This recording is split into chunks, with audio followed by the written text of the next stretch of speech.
Hello students, welcome in the lecture number 2 of halogen derivatives. Dear students, in the last lecture we have seen the classification of monohalogen derivative. Now in this classification we have said that depending on the type of the carbon atom, the monohalogen derivatives they may be of 6 different types. Out of that, the haloalkanes, they are further subdivided into 3 different classes depending on the type of the carbon atom as primary alkyl halide, secondary alkyl halide and tertiary alkyl halides. We have said that the allylic halides are those compounds where the halogen is attached to a sp3 hybridized carbon having the double bond across it. Whereas the benzylic halides are those halides where again the halogen is attached to a sp3 hybridized carbon, but that carbon is attached to the aromatic ring. Vinylic halides or the haloalkenes are the derivatives of the alkenes where we are replacing one hydrogen atom from the doubly bonded carbon and we will get the haloalkenes where the type of the carbon atom it is sp2 hybridized. In case of haloalkynes we have said that the type of the carbon atom it is sp as the halogen is directly attached to a triply bonded carbon atom, or we may say that the hydrogen of the triply bonded carbon is substituted by the halogen. Whereas the last type they are called as the haloarenes where we have said that the halogen is directly attached to the one of the carbon atom of the aromatic ring or benzene ring, where we are saying that the type of the carbon atom to which it has attached it is sp2 hybridized. Okay, so this was all about the classification. Now in today's lecture we will discuss the nomenclature of all these compounds. So hope you all have mentioned all these different classes in your notebook, and now we will go to the next part, that is the nomenclature of the halogen derivatives.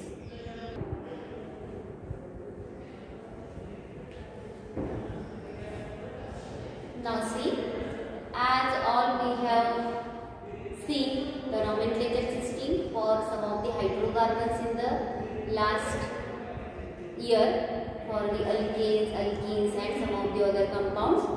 In the same manner here also we are going to see the nomenclature. आता आपल्या सगळ्यांना माहिती आहे की जेव्हा आपण nomenclature म्हणजे एखाद्या कंपाऊंडला नाव लिहितो तेव्हा ते नाव लिहिताना ते दोन पद्धतीने लिहिले जाते. एक असतं कॉमन नेम आणि दुसरं असतं IUPAC नेम. आता कॉमन नेमच्या बाबतीमध्ये आपल्या सगळ्यांना माहिती आहे की कॉमन नेम्स हे असतात जनरल नेम्स ज्यात आपण त्यांची जेव्हा नावं लिहितो तेव्हा ती नावं लिहिताना थोड्या वेगळ्या पद्धतीने आपण लिहित असतो आणि IUPAC हे वर्ल्ड वाईड ॲक्सेप्टेड नेम्स असतात. आता पहिला पार्ट तो म्हणजे जेव्हा आपण हॅलोजन डेरिव्हेटिव्हचे नॉमेनक्लेचर लिहितो तेव्हा ते मोनो हॅलोजन आहे, डाय हॅलोजन आहे, ट्राय हॅलोजन आहे आणि हायड्रोकार्बनचा टाइप कुठला आहे त्यावरून त्यांचे कॉमन नेम हे चेंज होत असतात. Okay, whereas the IUPAC names they will be accepted worldwide and there will be only one type of the IUPAC name, that will be the proper IUPAC name. मग common नेमच्या बाबतीत लक्षात ठेवा की बऱ्याच वेळा काही कंपाऊंडचे कॉमन नेम्स आपल्याला लिहिता येत नाहीत कारण प्रत्येक कंपाऊंडला कॉमन नेम असेलच असं काही नाही, पण सगळ्या कंपाऊंडचं जे वर्ल्ड वाईड ॲक्सेप्टेड नेम आपण लिहित असतो ते असतं त्याचं IUPAC नेम. त्यातला आता पहिला पार्ट आपण बघूया. पहिला पार्ट तो म्हणजे आपण इथे मोनो हॅलोजन डेरिव्हेटिव्ह घेऊया आणि ते कुणाचे अल्केनचे. जिथे अल्केन मधला एक हायड्रोजन जेव्हा एका हॅलोजननी रिप्लेस केला जातो तेव्हा त्या कंपाऊंड्सला आपण म्हणतो alkyl halides. So the nomenclature for the alkyl halides it will be seen first. पहिल्यांदा आपण अल्काइल हॅलाइडचं नॉमेनक्लेचर बघूया. आता आपल्या सगळ्यांना माहिती आहे की अल्काइल हॅलाइडचं नॉमेनक्लेचर लिहिताना कॉमन नेम मध्ये ते लिहिताना ते ह्या सेम फॉर्मॅटमध्ये ते म्हणजे अल्काइल आणि पुढे आपण वर लिहितो हॅलाइड. जसं की आपण जो काय आपला दिलेला अल्केन असेल त्या अल्केनचं जे नाव असेल त्याला अल्काइल ग्रुपमध्ये कन्वर्ट करतो आणि हॅलोजन कोणता आहे त्याचं नाव हे हॅलाइड फॉर्ममध्ये रिप्रेझेंट करतो. सिम्पलेस्ट एक्झाम्पल आपण घेऊया. Suppose we are taking the example of methane. समजा आपण घेतलं एक्झाम्पल मिथेनचं. We all are familiar with the formula for methane. It is CH4. Okay. आता ह्या मिथेन मधला एक हायड्रोजन मी कमी केला आणि तिथे एक क्लोरीन रिप्लेस केला तर त्या कंपाऊंडचा फॉर्म्युला होतो CH3Cl. Now this will be the first compound CH3Cl. What will be it's common name here? Methane मधला जो एक हायड्रोजन आपण कमी केला तेव्हा त्याचं ANE हे एंडिंग जाऊन तिथे आलं suffix YN. So the alkyl group which is there, it is called as methyl group, and this chlorine which is attached to it, it will be written in the form of chloride. So the common name for this compound is methyl chloride. Okay. आता same वे समजा मी इथे क्लोरीनच्या ऐवजी bromine replace केला असता तर मी म्हटलं असतं methyl bromide. Iodine replace केला असता तर म्हटलं असतं मिथाइल आयोडाइड आणि फ्लोरीन रिप्लेस केला असता तर म्हटलं असतं मिथाइल फ्लोराइड. ओके. मग आता मिथाइलच्या ऐवजी दुसरा अल्काइल ग्रुप जर आपण रिप्लेस केला तर त्याचं नाव कशा पद्धतीने लिहिणार? जिथे मिथाइलच्या ऐवजी समजा इथाइल ग्रुप प्रेझेंट असला असता तर ते स्ट्रक्चर झालं असतं C2H5 आणि समजा मी इथे I अटॅच केला असेल तर कंपाऊंडचं नाव आपण लिहिणार. Common name of this compound it will be written as ethyl iodide. Common name काय लिहिणार आपण? Ethyl iodide. So ethyl iodide it will B it's common name. आता कॉमन नेमच्या बाबतीत लक्षात ठेवायचं अल्काइल ग्रुप आणि शेवटी हॅलोजन हा हॅलाइड फॉर्ममध्ये आपण लिहितो. पण तो लिहिताना आता type of the carbon atom हा एक महत्त्वाचा पार्ट आपल्याला माहिती आहे. Primary, secondary and tertiary. तर depending on the type of the carbon atom also or chain of that carbon atom also we may have some of the prefixes like this. आता हे पहिलं मी स्ट्रक्चर काढलेलं आहे CH3 CH2 CH2 Br. इथे एकूण किती कार्बनची chain आहे तर ती आहे 3 कार्बनची. 3 कार्बन म्हणून पॅरेंट झाला प्रोपेन ज्याचा अल्काइल ग्रुप होणार आहे प्रोपाइल आणि शेवटी आहे ब्रोमीन म्हणून त्याचं नाव लिहिणार आपण प्रोपाइल ब्रोमाइड. Propyl bromide.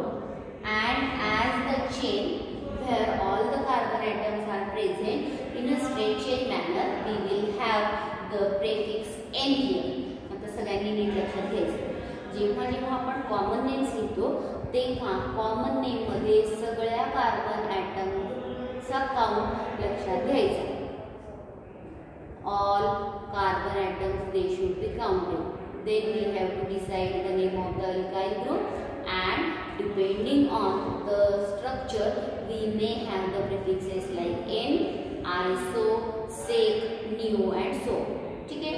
आता इथे N हे प्रेफिक्स कधी लावायचं ते तुमच्या लक्षात आलं की जेव्हा कार्बनची चेन ही स्ट्रेट चेन असेल मग N ब्युटाइल ब्रोमाइड ज्यात 4 कार्बन येतील, N पेंटाइल ब्रोमाइड ज्यात 5 कार्बन येतील आणि सगळे कार्बन एकमेकांना सरळ रेषेत जोडलेले असतील.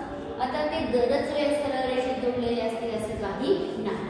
In some of the cases we may have the attachment of the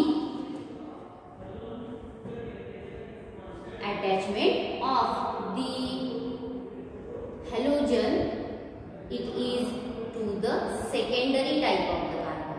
आता इथे जेव्हा हे स्ट्रक्चर आपण बघतो तेव्हा इथे एकूण 3 कार्बन आहेत आणि त्यापैकी तुमचा हॅलोजन अटॅच झालेला आहे हा secondary carbon.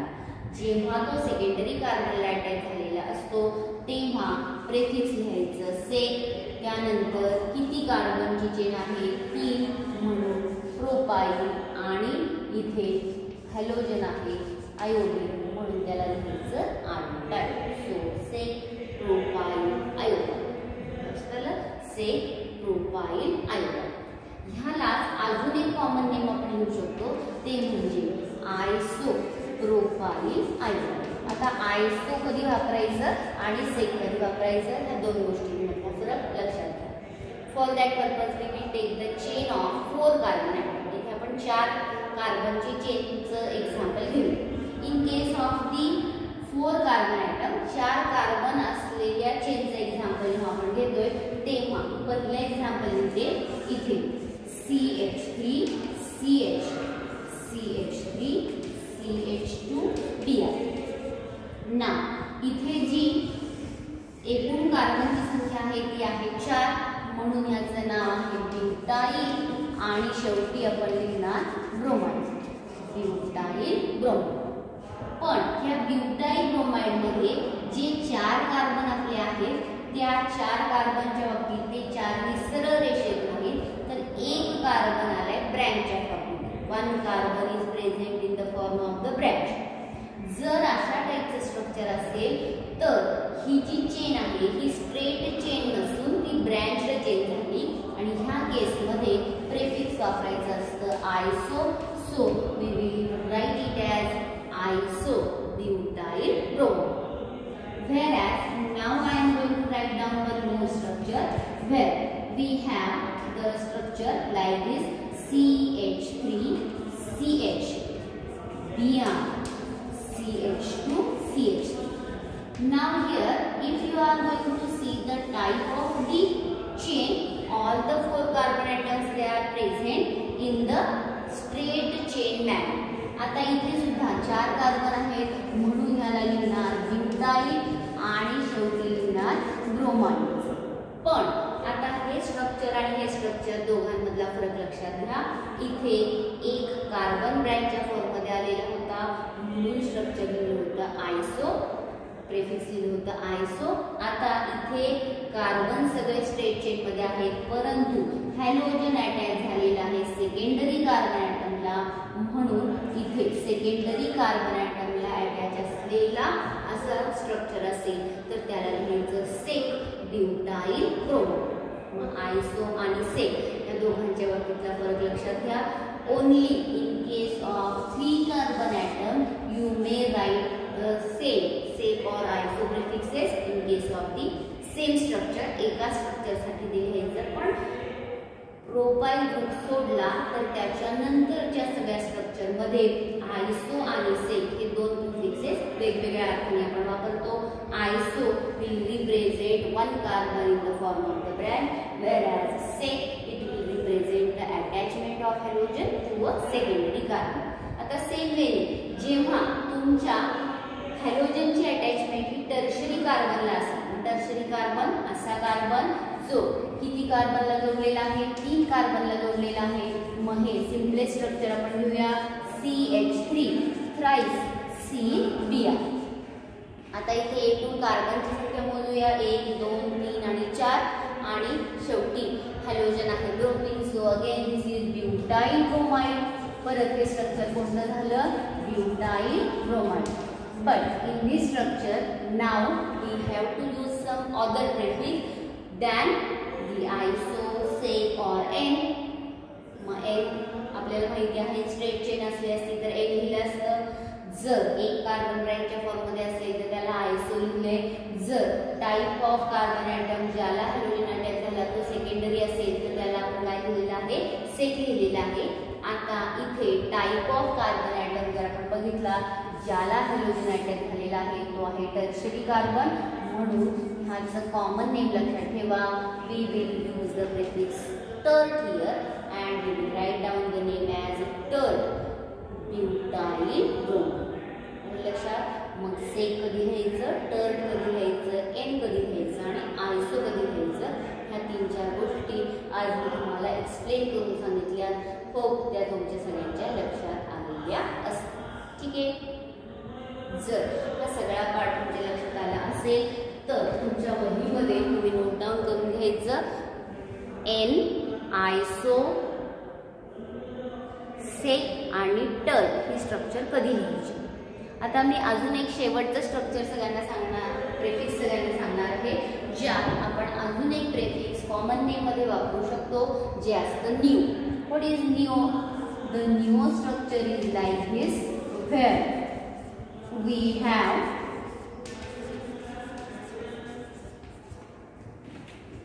the structure like this. जेव्हा आपण 1 2 3 4 आणि 5 कार्बन प्रेझेंट असताना बघतो तेव्हा त्या 5 कार्बन पैकी हा कार्बन हा प्रायमरी आहे, पण त्याच्या शेजारी टर्शरी कार्बन असेल तर ह्याचं नाव आपण लिहिणार neo pentyl bromide. Neo pentyl bromide. मी आज तुम्हाला जी काही प्रिफिक्सेस सांगितले त्यातलं आयसो, सेट, टर्न आणि न्यू प्रिफिक्सेस कधी यूज करायची ते तुमच्या लक्षात आलेली असतील. सगळ्यांनी एका मिनिटात हे सगळं नोटबुकमध्ये नोट डाऊन करून घ्या. त्यानंतर आपण पुढचा पार्ट बघू.